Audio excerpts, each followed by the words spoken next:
Est-ce qu'il t'est déjà arrivé de rencontrer un homme qui semblait tellement être l'homme idéal? Beau, riche, influent, vraiment quelqu'un qui avait tout pour plaire.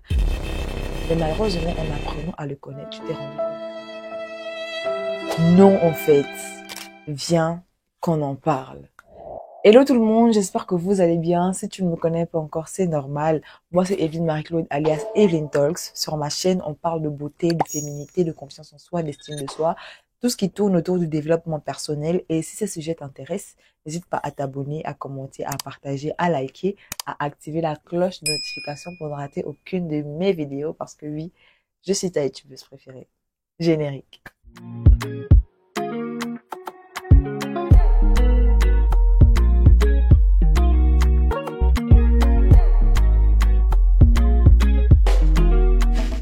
À tous les nouveaux qui me connaîtront grâce à cette vidéo, je vous souhaite les bienvenus et n'hésitez pas à vous abonner, à commenter, à liker si la vidéo vous plaît. Et n'hésitez pas à commenter tout au long de la vidéo si à chaque fois vous avez forcément quelque chose à dire. Ici, c'est free, ok? Comment free. Bref, l'erreur que beaucoup de personnes font, voilà, pour choisir le partenaire de leur vie, voilà, les hommes font des choix, les femmes font des choix. Mais l'erreur que, surtout les femmes, parce que je m'adresse vraiment aux femmes là, l'erreur qu'elles font, c'est de croire que la stabilité financière d'une personne définit forcément si la personne va être un bon papa, va être un bon mari, va être un bon leader en fait du cocon familial. Malheureusement, beaucoup pensent vraiment que c'est l'aspect financier qui fait tout, alors que pas du tout. Mais vraiment pas du tout. Vous connaissez le slogan qui dit ouais, c'est pas ta beauté qui paye les factures. Ouais, c'est pas l'amour ne fait pas tout. c'est vrai. C'est pas l'amour qui remplit le frigo. Ouais, vous voyez. Mais j'ai l'impression que beaucoup de femmes, elles font en fait du critère financier le premier critère fondamental pour savoir si elles épousent un homme ou pas. Alors que pas du tout. Mais vraiment pas du tout. En réalité, des études montrent vraiment que 41% des mariages qui n'ont pas marché, qui ont conduit à un divorce, étaient toujours sur le plan émotionnel. Quelle étude dont je parle? Je suis partie taper sur Google, j'ai commencé à chercher le taux de divorce en fait et pourquoi en fait les gens divorçaient beaucoup. J'ai trouvé beaucoup de sources, mais franchement, je ne peux pas commencer à vous les citer. Donc j'ai vraiment généralisé en mode 41%. Les études prouvent que voilà. Ok. Et pourtant, les gens ont des voitures, ils ont des maisons, il y a de l'argent pour s'occuper des enfants, il y a de l'argent pour s'occuper du foyer. Mais tu vois quand même des couples, des potentiels couples se séparer parce que sur le plan émotionnel, c'était vide. Parce que malheureusement, on met beaucoup l'aspect financier devant comparé à l'amour. Alors que pas du tout. C'est l'amour d'abord, ensuite les finances. Voilà. Parce que ce qui englobe l'amour, c'est vraiment la santé mentale de la personne en face de toi, la santé psychologique de la personne en face de toi, la santé émotionnelle de la personne en face de toi. Ça te sert à quoi? Par exemple, de te mettre avec un homme émotionnellement éteint, mais financièrement, ça coule à flot, quoi. Un mec de 16. Mec de 16, yes, yes, yes. Voilà, un mec de 16, mais du temps, il ne t'accorde pas. De l'écoute, il ne t'accorde pas. De la patience, il n'en a pas. Du leadership, il n'en a pas. Mais par contre, quand c'est pour faire de toi le ballon, je souffre même. Et là, il est fort, hein. Il te met des coups là, il est fort, en fait. Mais pourtant, il a l'argent. Après t'avoir battu, il t'offre des cadeaux. Il t'envoie à Dubaï. Il t'envoie aux îles Maldives et tout. Mais sur le plan émotionnel, tu es complètement abattu, en fait. On va prendre l'exemple tout simple de qui vous connaissez déjà et qui fait la une des journaux, en ce moment. P. Diddy. P. Diddy avait tout pour plaire. Il avait tout. P. Diddy, c'était un mec charismatique. Et P. Diddy, c'est mon genre, hein. Faut arrêter. Vraiment, tout pour plaire. Le mec est grand, il est barbu, il est dark skin, il a l'argent, il a la fame, il a le charisme, tout le monde le connaît, tout le monde le craint. Vraiment, vous voyez le genre de mec, il se met, comment je vais dire ça, mais vraiment, limite, tu trembles un peu pour lui parler, tu vois. Tu vois ce genre de gars-là. Donc, il avait vraiment tout pour plaire. Mais aux dernières nouvelles, vous avez appris que il frappait Cassie. Cassie qui était sa nana. On a vu beaucoup Cassie dans des situations où elle change de coiffure, elle n'apparaissait pas trop et tout. Bah, on a appris justement que si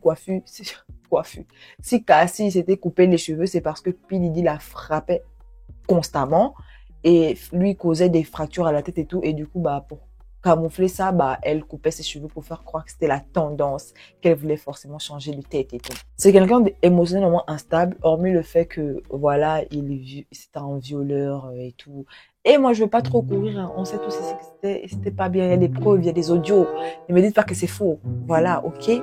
Donc, on se rend compte que, damn, qui est ce monsieur? Quel vice ce gars a? Mais, tu l'as approché. Il avait tout ce que tu voulais de façon superficielle.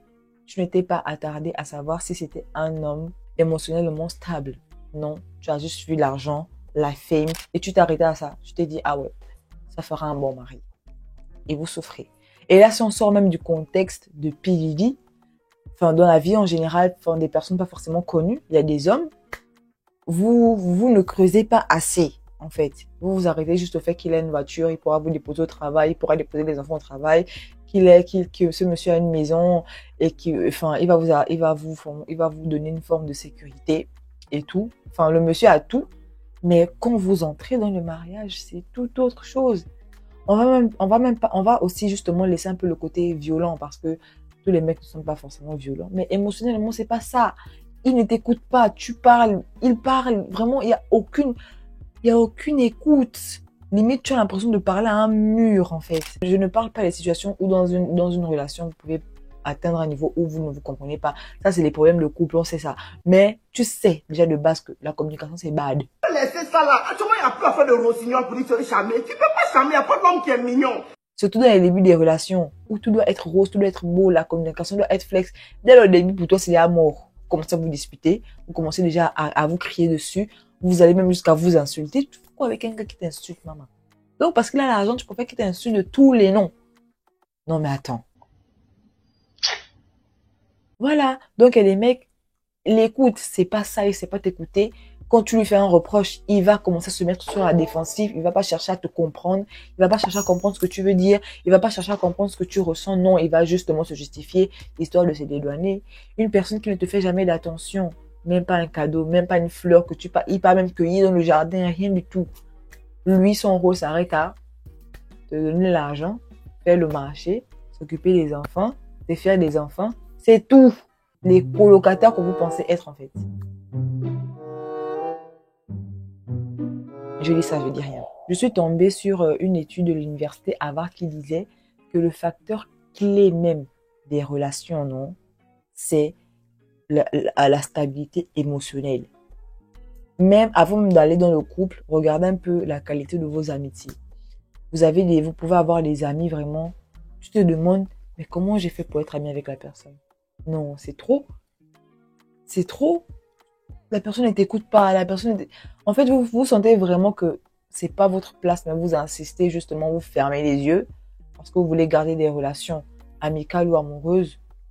Parce que sur un temps, ça vous a procuré du bonheur. Mais de base, la relation vous apporte plus de malheur que du bonheur. Mais vous restez accroché à cette lueur d'espoir parce que vous estimez que vous méritez que le peu que la personne peut vous offrir, pardon. Alors qu'il y a des personnes qui vous attendent et qui veulent vous offrir tout le monde. Voilà, tout le monde entier pour aller cueillir la lune pour vous. Le problème justement, c'est que beaucoup de gens se laissent éblouir par des critères superficiels.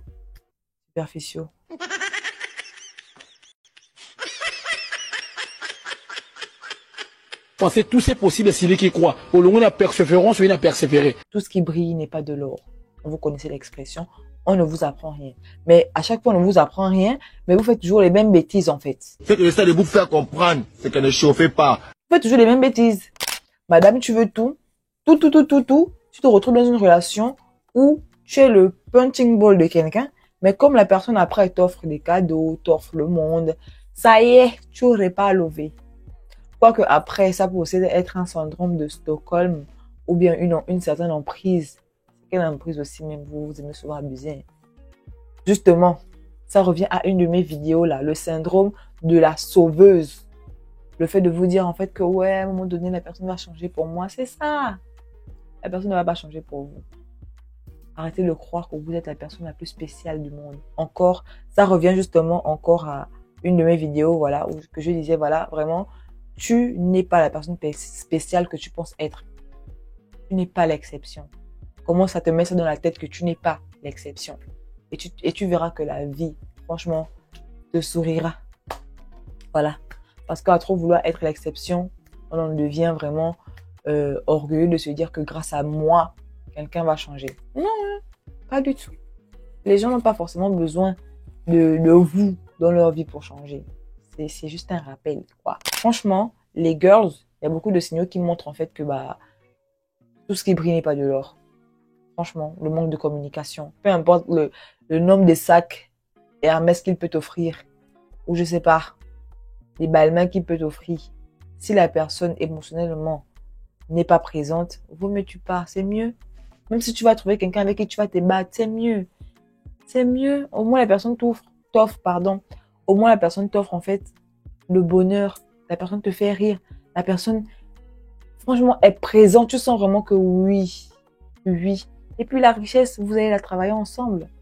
C'est tout. On n'est pas obligé de tout avoir. C'est bien de grandir ensemble, c'est mieux. Et vous allez vous rappeler que, ah ouais, on vient de loin. Et souvent, ce genre de situation pousse même certaines personnes à ne pas divorcer, à ne pas se lâcher parce qu'ils se disent, ah ouais, on a vraiment construit tout ça ensemble et je ne me vois pas construire ça avec quelqu'un d'autre. Tellement la relation est saine. Mais comme il y a des problèmes dans le couple, les personnes songent à se séparer. Alors que, bah, c'est juste des problèmes qui arrivent. Ah oui, j'ai failli complètement oublier. Abonne-toi. Voilà. Si la vidéo te plaît, abonne-toi. Active la cloche de notification. Franchement, c'est la meilleure façon que tu puisses m'encourager et surtout commente en plus. Moi, tout ce que je peux vous dire en fait au travers de cette vidéo, c'est que soyez vraiment très, comment on va dire, soyez vraiment très pointilleux sur, comment on appelle, sur votre capacité à laisser entrer les gens dans vos vies, amicalement ou amoureusement. Moi, je me suis souvent inventé les termes qui n'existent même pas. Voilà, en fait. Et là, vu qu'on parle du partenaire idéal, franchement, ne vous arrêtez pas sur la forme. Il y a beaucoup de films nigériens qui montrent franchement que vous négligez trop les gens parce qu'ils n'ont rien aujourd'hui. Vous les négligez parce qu'ils n'ont rien. Vous fermez les portes parce que vous ne voyez pas encore. En fait, vous n'êtes pas prophétique sur la vie des gens. Vous n'êtes pas prophétique, vous ne voyez pas, vous ne savez pas voir au-delà de ce que la forme vous montre. Et vous allez voir comme dans certains films nigériens où on a tellement négligé un gars, vraiment on l'a négligé jusqu'à quand il est devenu quelqu'un, les gens ont d'abord du mal à croire que franchement la personne a changé et puis se mettent tout d'un coup à demander pardon, à vouloir se rabiboucher avec la personne, à vouloir être proche de la personne. Bah non, ça fonctionne pas comme ça en fait. Ça fonctionne pas comme ça. Donc les girls, arrêtez de vous fier trop à la forme. Surtout quand on est jeune comme ça. Les hommes ne sont pas comme nous les femmes en fait. Comment je vais dire ça? À un certain âge, les hommes, ils ont besoin de se chercher financièrement et tout. Ils ont besoin de se chercher. Mais beaucoup d'entre eux se disent, ah, si je cherche une femme quand j'ai tout, ça va être compliqué de tomber sur une femme qui m'aime réellement pour ce que je suis et non pour ce que j'ai. Vous voyez? Donc là, ils veulent trouver leur girl qui va les aider en fait à se dire, je suis là dans le malheur et je serai aussi là dans le bonheur. Bon, c'est vrai aussi qu'on est tombé sur des cas avec des hommes très ingrats. Voilà. Très ingrat, mais vraiment ingrat. Voilà, je ne parle pas des hommes qui ont laissé leurs femmes de souffrance parce que justement ces femmes-là ne participaient pas à l'élévation de la personne, mais elles étaient juste présentes. Vous voyez ce que je veux dire? Il y a des femmes, oui, une petite parenthèse, il y a des femmes, elles estiment que parce qu'elles ont soi-disant souffert dans la galère avec le monsieur, elles doivent jouir de la richesse du monsieur, alors que être là dans la galère, c'est différent de participer pour que ton homme sorte de la galère. Vous voyez ce que je veux dire? Et moi, dans le sens où je dis que les hommes sont ingrats, c'est ces femmes-là qui se sont battues vraiment pour que l'homme devienne quelqu'un. Mais ces hommes-là, tellement ingrats qu'ils sont, ils vont aller trouver des femmes qui n'ont participé en rien à leur élévation et qui sont juste là pour leur argent. C'est de ces hommes-là que je suis en train de parler, en fait. Voilà. S'il faudrait que tu soutiennes ton homme pour qu'il devienne quelqu'un, bah, soutiens-le et puis, bah, Dieu sera le centre de tout ça. Et si, comment je vais dire, et il y a des femmes aussi, il faut pas qu'on se mente, il y a des femmes qui sont Enfin, il y a des femmes qui sont censées rencontrer déjà un homme riche. Hein. Ah oui, moi je préfère vous le dire, c'est pas toutes les femmes qui sont appelées à se battre avec un homme pour voilà quoi. Il y a des femmes qui sont censées elles-mêmes sont déjà bien posées et rencontrent un homme riche, là, tac. Et puis, en somme, la richesse se développe. Comme il y a des femmes aussi pauvres qui sont appelées à rencontrer des hommes directement riches. Chacun sa destinée. Mais toi, si tu sens que lui là, c'est ton pain et que tu sens qu'il n'est pas ingrat, vraiment, bats-toi avec. C'est tout. Dans la galère, dans la richesse, vous allez enjoy. Bref, voilà. Franchement, est-ce que moi, je me battrais dans la galère avec un homme? Ouais, ça me ressemble un peu. Moi, je vais pas vous mentir, faire genre en mode non, moi je pourrais. Genre, je pourrais et tout, mais on n'est jamais très sûr. Hein. Je pourrais me battre avec un homme comme je pourrais très bien tomber sur un homme riche, comme je pourrais très bien, je sais pas, en tout cas. Du coup, tout ce que moi je vous souhaite, c'est vraiment le bonheur.